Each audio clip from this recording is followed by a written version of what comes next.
Welcome to The Explainer. Today we're diving into a really powerful sermon from the late Archbishop Benson Idahosa.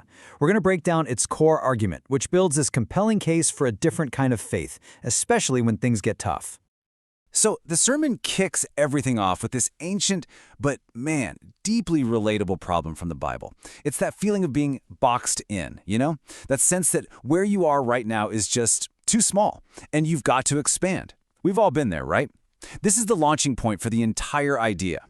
And this feeling, this limitation, whether it's in your job, your life, or your community, the sermon presents it as this universal human experience. It's the thing that happens that forces you to make a choice. And bam, right out of the gate, the sermon lays out a clear fork in the road. The argument is you either turn to worldly solutions, your own smarts, your own strength, your own cash, or you turn to faith for a solution that's bigger than what you can do on your own. It's a foundational choice that shapes everything else in the message. Okay, so if one path is all about doing it yourself, the sermon spends a good bit of time taking a hard look at that. Let's get into how it critiques the world's go-to solutions, the hunt for power and wealth, arguing that in the end, they're just temporary and frankly, not enough. To make its case, the sermon points to these huge historical examples. Look at the Roman Empire, once the master of the world, now described as a place of fear. Or the British Empire, which used to run everything, now framed as being in someone else's shadow. The point is crystal clear. Empires fall, powers fade, but the sermon suggests God's power is permanent. And it's not just about big empires. The sermon brings it right down to a personal level with this story of a billionaire. $7 billion, and he's dying of cancer. The argument is that all that money can't solve the ultimate problem. That line, "He made money, he didn't make God," is just so sharp. It suggests wealth is no shield against our own mortality. So what's the bottom line here? The sermon is basically saying that relying only on yourself, your brain, your money, your muscle, is a flawed strategy. It's painted as a road that doesn't lead to fulfillment, but to a life of destruction that's missing real, deep, lasting joy. All right, so if worldly power and personal wealth just don't cut it, the sermon gets to this turning point, a moment where a totally different kind of request is made. This right here, this is the absolute heart of the entire sermon. In the story, the prophet basically says, sure, you guys can go, you have my permission. But one of them is smart enough to ask for something more. The real solution isn't just getting a blessing from a distance, it's asking for a divine companion to come along for the ride. Now you really got to pay attention to the distinction being made here, because it's subtle, but it's everything. It's not about getting a green light, a go-ye, to head out on your own. It's about getting a co-pilot for the journey.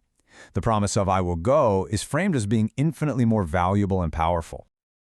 And to really hammer this point home, the sermon uses this incredible story as a metaphor for how this divine partnership is supposed to work, especially when a crisis hits.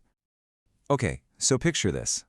A guy's working, and the axe head, which he borrowed, so it's extra stressful, flies off and sinks in the river. It's gone. An impossible situation. But because he'd asked the master to come with them, he has someone right there to cry out to. And the story ends with this miracle, which is presented as proof that when the master is actually present, the impossible can become possible.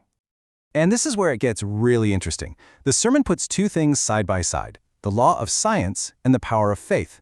On one hand, you've got basic physics. Iron sinks in water, period. But on the other hand, the sermon says when signs and wonders are on the scene, those laws can be suspended. The miracle is framed as something that completely defies logic on purpose. And then bam, the sermon turns it right back on the listener. That old story about a lost axe head suddenly becomes a metaphor for your life. The question is simple. In your moment of crisis, when your own axe head falls, who's standing there with you? Who do you actually turn to? So let's bring it all home. Let's get to the final takeaway and see how all of this builds to a concluding challenge about what truly matters in life. The sermon argues there's this fundamental difference between two ways of feeling good. First, there's being happy by happening. That temporary buzz you get when something good happens, like you win a big contract. But then there's a deeper, internal joy from faith, which is presented as something steady and unshakable, totally independent of whether you're winning or losing in the world. And this quote is offered up as like the ultimate gut check. It's a way to diagnose your own priorities.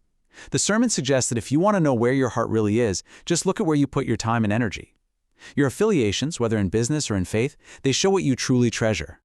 And so we land here. on this final, huge, provocative question that perfectly sums up the sermon's entire point.